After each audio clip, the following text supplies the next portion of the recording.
தினம்தோறும் விளக்கேற்ற நல்ல எண்ணெய் இதயம் நல்லெண்ணெய். நீங்க பாத்தீங்கன்னா இதுல பெரும்பாலும் பெண்கள் வராங்க. இதுக்கு முன்னால நாங்க நடத்தின கூட்டத்தில் 84 பேர் பதிவு செஞ்சு 30 பேருக்கு நாங்கள் அவங்களுக்கு உடனே 10,000 ரூபாய் லோனுக்கு ஏற்பாடு செய்து அவங்க அதை திருப்பி கட்டிட்டாங்கன்னா 50,000, அதை கட்டிட்டாங்கன்னா திருப்பி 1 லட்சத்துலேருந்து 3 லட்சம் வரைக்கும் அவங்க தொழிலை விருத்தி செய்கிறதுக்கு ஏற்பாடு செய்யப்படும்.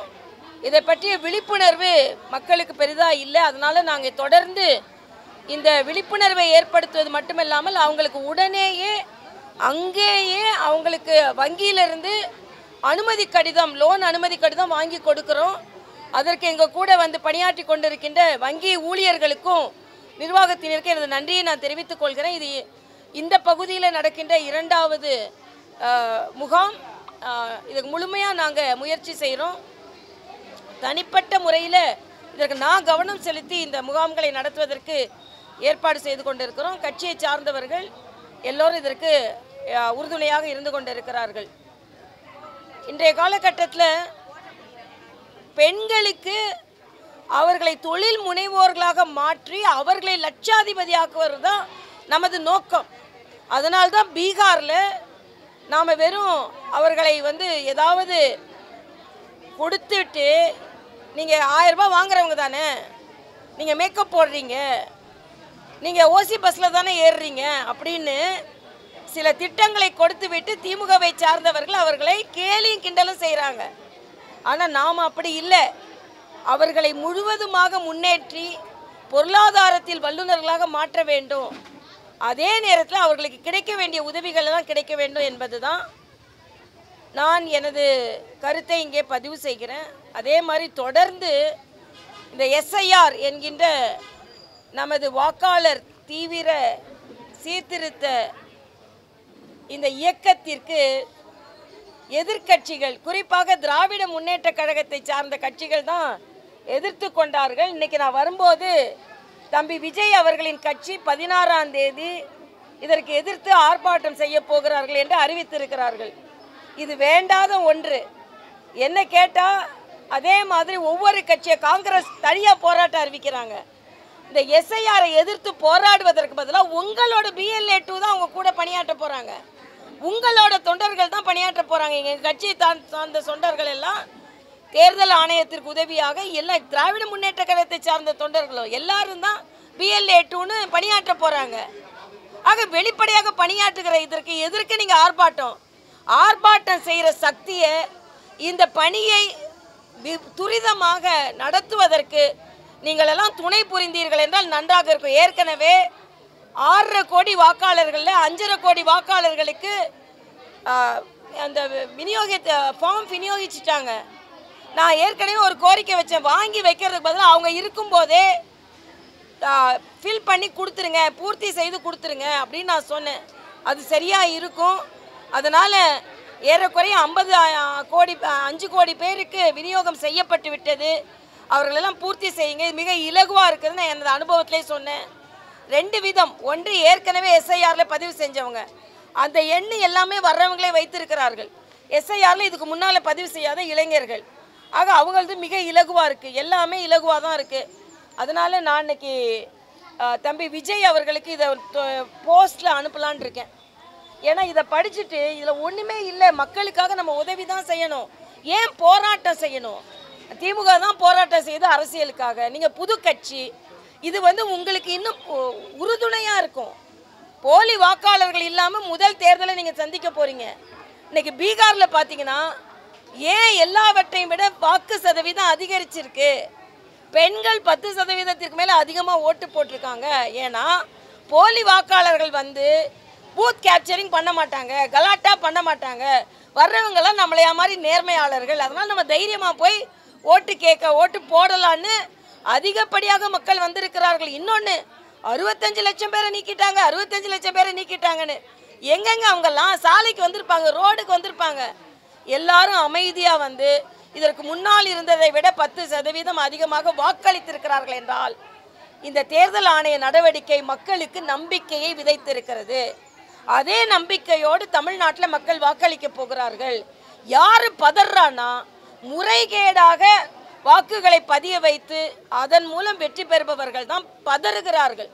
ஆனால் இன்னைக்கு நிச்சயமாக இந்த வாக்காளர் சேர்ப்பு முகாம், தீவிர பரிசீலனை முகாம் சிறப்பாக நடைபெற்றதென்றால் தமிழக மக்கள் பலன் பெறுவார்கள், பயன் பெறுவார்கள் என்பதை நான் இங்கே தெரிவித்துக் கொள்கிறேன்.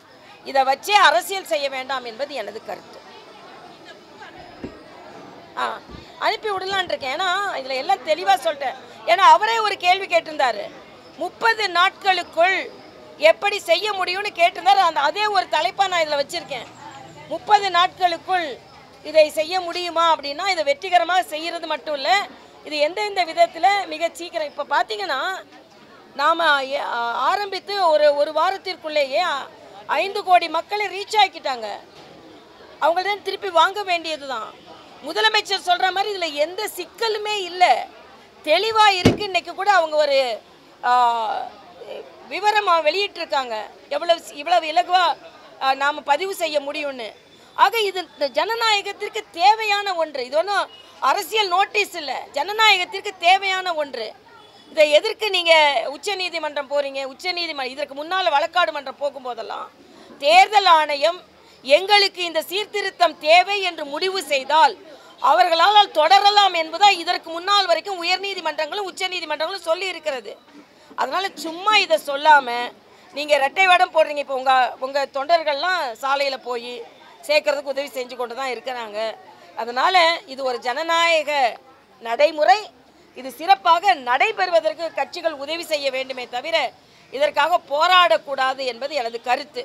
இதை தாண்டி இன்னொன்று, வரும்போது சேகர் பாபு அவர்களோட ஒரு பேட்டி படித்தேன்.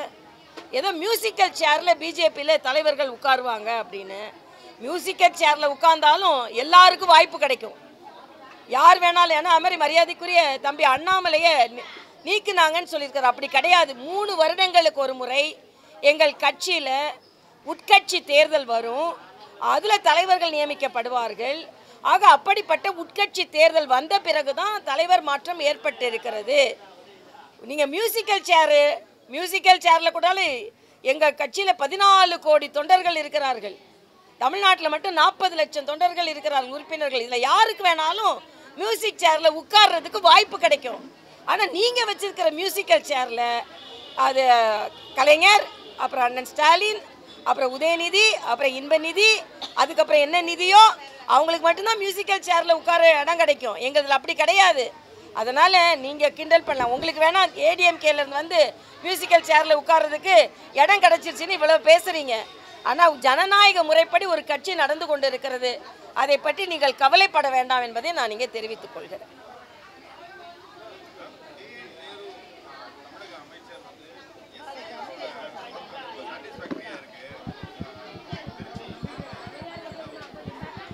இல்லை, அவர் சொல்லி தான் ஆகணும். உண்மையே சொல்ல வேண்டும் என்றால் தேர்தல் அரசியலில் இருக்கிறவங்க எல்லாருமே எஸ்ஐஆரை அவர்கள் ஒப்புக்கொள்ள வேண்டும். அவங்க அது சரியாக தான் இருக்குன்னு சொல்லணும். ஏன்னா அவங்கெல்லாம் பார்க்க போகிறாங்க. லிஸ்ட்டு வரப்போகுது, அதை எல்லாரும் வெரிஃபை பண்ணவும் தான் போகிறாங்க. வாக்காளர் பட்டியல் வெளியிடப்பட போகிறது, அதையெல்லாம் பார்க்க தான் போகிறாங்க. அதில் ஏதாவது பிரச்சனை இருந்ததுன்னா நீங்கள் தெரிவிக்கலாம். ஆக வெளிப்படையாக செய்யப்படுகின்ற ஒன்றை நீங்கள் எப்படி எதிர்ப்பீங்க? என்னொன்று நான் எதிர்க்கிறேன், பாஜக இதன் மூலம் வெற்றி பெற முயற்சி செய்கிறதாம். இது என்னங்க இது? தேர்தல் நடைமுறையை நீங்கள் கேள்விக்குறியாக்குறீங்க. எப்படி பாஜக யார் ஓட்டு போட்டால் தான் வெற்றி பெற முடியும்? அப்போ நீங்கள் தோல்வி அடைய போகிறீர்கள் என்பதை இப்போதே ஒப்புக்கொண்டு இருக்கிறீர்களா என்பதுதான் எனது கேள்வி.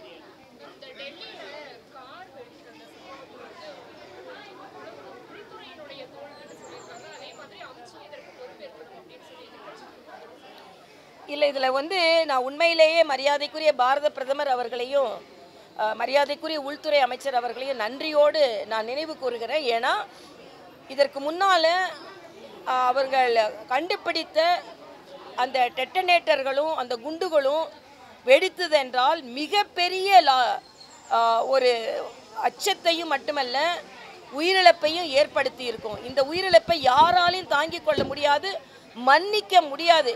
ஒயிட் காலர் டெரரிசம் என்ற ஒரு பெயர் இந்தியாவில் இருந்து வருகிறது. ஒயிட் கோட் டெரரிசம் என்றால் எங்களால் யாராலையும் ஒத்துக்கொள்ள முடியாத ஒன்று. ஆனால் காங்கிரஸ் இதில் சாஃப்டாக நடந்து கொள்கிறார்களோ. சிதம்பரம் அவர்களின் கருத்துக்களை பார்த்தீங்கன்னா ஏதோ அதை நியாயப்படுத்துவதை போல இருக்கிறது. ஆனால் இன்றைய காலகட்டத்தில் உளவுத்துறை சிறப்பாக செயலாற்றினதுனால தான் இதை இவ்வளவு சீக்கிரம் கண்டுபிடிச்சிருக்காங்க. நான் ஒரே ஒரு கேள்வி கேட்கிறேன். இன்னைக்கு மத்திய அரசை கேள்வி கேட்கிற இதே தமிழக அரசை சார்ந்த கூட்டணி கட்சியை சார்ந்தவர்கள், காங்கிரஸாக இருக்கட்டும் திமுகவாக இருக்கட்டும், ஒரு வேங்கை வயலில் ஒரு டேங்க்கில் ஒரு மலம் கலந்ததை உங்களால் இன்னைக்கு வரைக்கும் கண்டுபிடிக்க முடியல. செல்வ பெருந்தையை நான் கேட்குறேன், இன்னைக்கு கேள்வி கேட்குறேன். நீங்கள் ஜெயக்குமார் என்ற உங்கள் கட்சி தலைவர் தான் கொலையுண்டார், இன்னைக்கு வரைக்கும் கண்டுபிடிக்க முடியல. ஏன் நேரு அவர்களோட சகோதரர் கொலை இன்னைக்கு வரைக்கும் கண்டுபிடிக்க முடியல. ஆக ஒரு திருட்டை கூட உங்களால் கண்டுபிடிக்க முடியல. ஆனால் உலக அளவில் நடந்த தீவிரவாத தாக்குதலை நீங்கள் இப்படி கொச்சைப்படுத்தி கொண்டிருந்தீர்கள் என்றால் நீங்கள் எவ்வளவு தேசப்பட்டாளர்கள் என்று நம்ம தெரிந்து கொள்ள வேண்டும். அவ்வளவுதான். இன்னைக்கு பக்கத்து தெருவில் நடக்கிறத கூட உங்களால் கண்டுபிடிக்க முடியல. எதையுமே தமிழ்நாட்டில் எதை கண்டுபிடிச்சாங்க நீங்கள் சொல்லுங்கள். இது வரைக்கும் ஆம்ஸ்ட்ராங் கொலை என்னாச்சு? யாரை கண்டுபிடிச்சிருக்கீங்க? ஆக உங்கள் உளவுத்துறை எப்படி வேலை செய்யுது? கோயிலில் உண்டியல் கிட்ட 2 பேர் கொலை செய்யப்படுறாங்கங்க. சாமானிய ஒர்க்கர்ஸு கோயிலுக்குள்ள கொலை செய்யப்படுகிறார்கள். அப்போ தமிழ்நாட்டில் என்ன நடந்துக்கிட்டு இருக்கு? இப்படி ஒரு நம்ம பக்கத்து தெருவில் நடக்கிறதே உங்களால் கண்டுபிடிக்க முடியல. உலக அளவில் இந்தியா மேலே ஒரு வன்மம் வைத்து கொண்டு சில தீவிரவாதிகள் நடத்துகின்ற இந்த தீவிரவாத தாக்குதலை இரும்பு கரம் கொண்டு அடக்கி கொண்டு இருக்கிறார்கள். இதை நீங்கள் பேசி கொண்டு இருக்கிறீர்கள். வேதனை இது.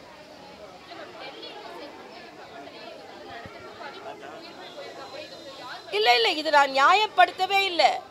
நிச்சயமாக இது கண்டுபிடிக்கப்பட்டிருக்க வேண்டுதான்.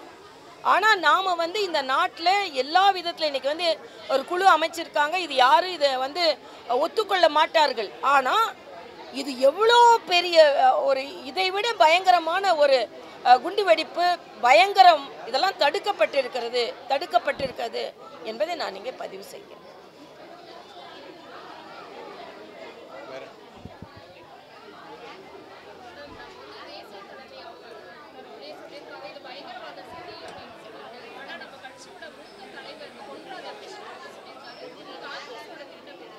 இல்லை, நான் அதிலெல்லாம் கருத்து சொல்ல விரும்பலை. இந்த தீவிரவாதத்தை வச்சு நான் கருத்து சொல்ல விரும்பலை.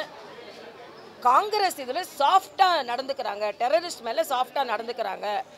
அவங்க இருக்கும்பொழுது எவ்வளவு டெரர் அட்டாக்ஸ் வந்தது. ஆக ஒரு டெரர் அட்டாக் வரும்பொழுது எல்லாரும் இணைந்து இந்த நாட்டை பாதுகாக்கணுமே தவிர அதில் விமர்சனங்களை சொல்லக்கூடாதுன்றது தான் நமது கருத்து. அதான் அவரோட கருத்தாகவும் இருந்திருக்க முடியும். இவர் லோகேஷ்பா, இவர் நமது மத்திய அரசு திட்டத்தோட இணை அமைப்பாளர். அவர் முயற்சியில் இங்கே உள்ள சாங்ஷன் லெட்டர் வந்திருக்கு. அதனால் நம்ம எல்லாரும் சேர்ந்து வாங்க. யுவராஜ் கூட்டுறாங்க, நாகேந்திரன்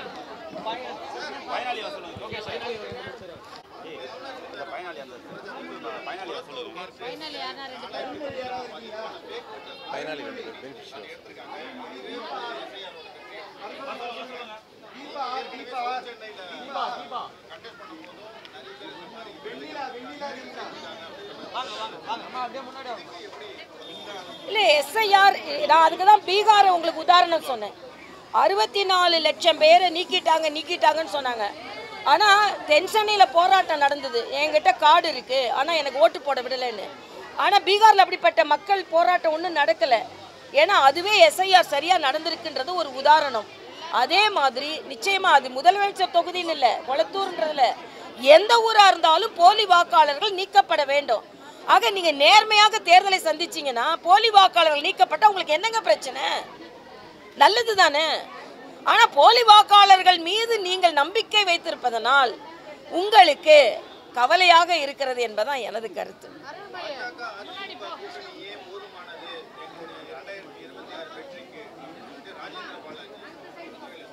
இல்லை, அது உண்மையான கருத்து தானே. இப்போவே பலம் பொருந்தியவர்களும் அங்கே இருக்கிறோம். அதுக்கு மேலே வேறு யார் வந்தாலும் அது கூடுதல் பலம் என்று தான் நாங்கள் திருப்பி சொல்லி கொண்டு இருக்கிறோம். எங்களோட பலம் எங்களுக்கு தெரியும். அதனால தான் அவர் அழகாக சொல்லியிருக்காரு. இங்கே உள்ளவர் அப்பான்னு சொல்லிக்கிறாரு. இல்லை எங்களோட டேடி அங்கே இருக்கிறாருன்னு மிக தெளிவாக சொல்லியிருக்கிறார். நல்லது தானே.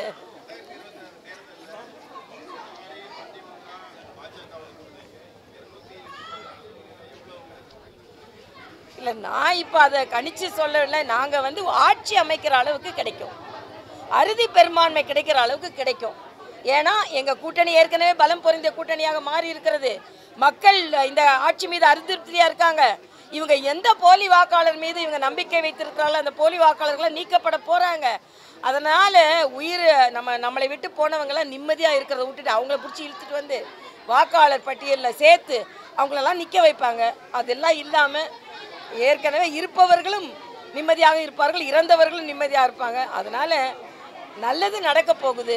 அது நிச்சயமாக தேசிய ஜனநாயக கூட்டணிக்கு வெற்றியை தரப்போகிறது என்பது எனது கருத்து.